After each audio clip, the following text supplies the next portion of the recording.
दोस्तों स्वागत है आपका मेरे YouTube चैनल पे। तो आज हम बात करने जा रहे हैं SCDL PGDBA के असाइनमेंट्स एंड प्रोजेक्ट रिपोर्ट के बारे में। तो जो SCDL के अगर कोई स्टूडेंट हैं उनको तो बेसिकली असाइनमेंट्स के बारे में पता ही होगा, लेकिन अगर कोई न्यू स्टूडेंट SCDL से अपना प्रोग्राम करना चाहता है तो ये वीडियो उसके लिए काफ़ी इन्फॉर्मेटिव होने वाली है। तो बेसिकली SCDL PGDBA में 17 असाइनमेंट्स होते हैं जिनको आप during the period of programme, आप जब तक आपका प्रोग्राम का पीरियड है कभी भी दे सकते हैं, एग्ज़ाम के पहले या बाद आप कभी भी उनको दे सकते हैं। सो टोटल 17 असाइनमेंट होते हैं। 30 नंबर का हर एक असाइनमेंट होता है जिसमें आपसे 20 क्वेश्चन पूछे जाते हैं 30 मिनट्स के अंदर को ये पूरा करना रहता है। और पास होने के लिए आपको 50% मार्क्स लाने होते हैं। मींस 30 नंबर का एक असाइनमेंट है तो आपको 15 मार्क्स लाने होंगे पास होने के लिए। सो असाइनमेंट्स कोई ज़्यादा ऐसा हार्ड नहीं होते हैं, काफ़ी इजी होते हैं, आप आसानी से इसको पास कर सकते हैं। तो असाइनमेंट्स के बेसिकली हमको 2 अटैम्प्ट जो होते हैं वो फ्री मिलते हैं SCDL की तरफ से। मींस अगर आप फर्स्ट टाइम अपना असाइनमेंट देते हैं फेल हो जाते हैं तो कोई बात नहीं, आप दोबारा भी असाइनमेंट दे सकते हैं। लेकिन अगर आप सेकंड टाइम भी फेल हो जाते हैं तो थर्ड टाइम आपका जो अटैम्प्ट होगा वो पेड होगा। आपको 300 रुपीज़ के अराउंड फ़ी पेमेंट करनी पड़ेगी अगर आपको थर्ड टाइम असाइनमेंट अटैम्प्ट करना पड़ा तो असाइनमेंट के बारे में बस इतना ही था। और जब आप असाइनमेंट अपना सबमिट करते हैं उसके सबमिट होते ही आपको स्क्रीन पे तुरंत रिज़ल्ट दिखा देता है कि आपका कितने मार्क्स आए हैं। तो रिज़ल्ट के लिए कोई इसमें वेट नहीं करना पड़ता, ये काफ़ी अच्छी बात है। तो अब बात करते हैं प्रोजेक्ट रिपोर्ट के बारे में। तो इसके बारे में मेरे पास काफ़ी सारी क्वेरी आई थी कि कैसे प्रोजेक्ट रिपोर्ट सबमिट करना रहता है इसमें। तो मैं आपको बता दूं, प्रोजेक्ट रिपोर्ट आप अपना ऑफ़लाइन और ऑनलाइन दोनों तरीके से इसमें सबमिट कर सकते हैं। ऑफ़लाइन के लिए आपको अपना प्रोजेक्ट रिपोर्ट ऑफ़लाइन पेजेस पे तैयार करके और गिवन एड्रेस जो होता है सीरियल का उस पर अपना डिस्पैच करना रहता है।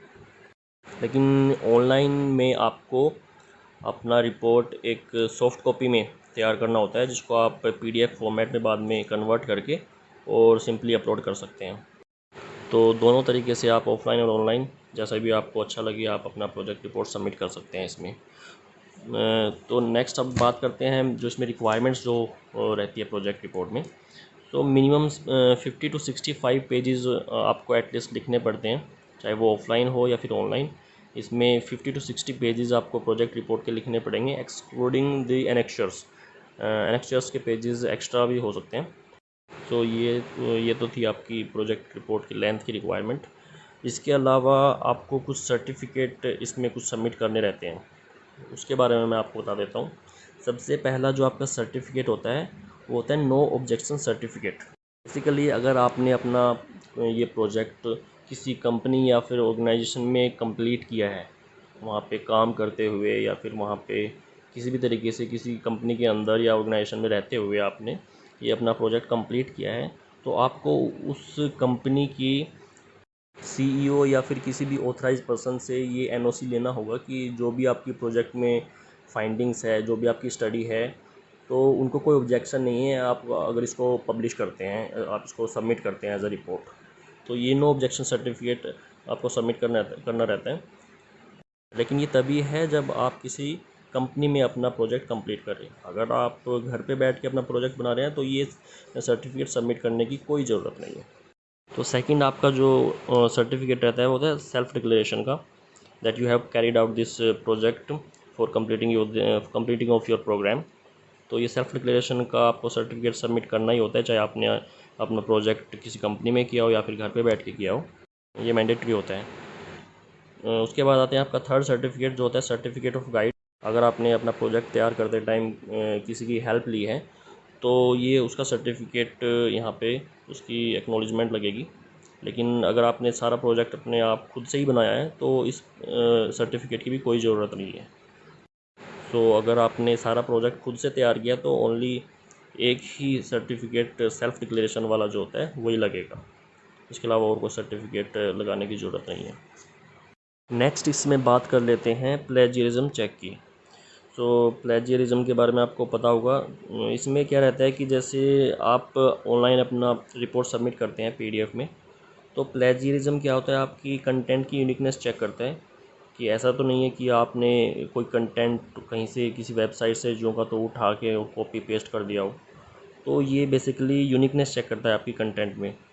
तो इसके लिए करना कुछ नहीं है, आपको ऑनलाइन plagiarism.net पे जाके और वहाँ पर आप अपनी कंटेंट की यूनिकनेस चेक कर सकते हैं। इसमें मिनिमम रिक्वायरमेंट होती है 90% एटलीस्ट यूनिकनेस आपके कंटेंट में होनी चाहिए। तो ऐसा नहीं है कि आप बिल्कुल ही ऐसा कंटेंट लिखेंगे कि जो कहीं से मिलता जुलता ना हो, थोड़ा बहुत मिलता जुलता ज़रूर होगा। तो इसीलिए इन्होंने 90% यूनिकनेस की रिक्वायरमेंट रखी है मिनिमम। 10% अगर आपका कहीं से हो भी कॉपी पेस्ट या फिर कहीं से मिलता जुलता हो तो वो चल जाता है। तो प्लेजियरिज्म चेक करने के बाद आपको रिपोर्ट को सेव कर लेना है और अपनी पीडीएफ फॉर्मेट वाली प्रोजेक्ट रिपोर्ट को और प्लेजियरिज्म चेक की रिपोर्ट को, दोनों को एक जिप फोल्डर में करके और उसको सिंपली अपलोड कर देना है।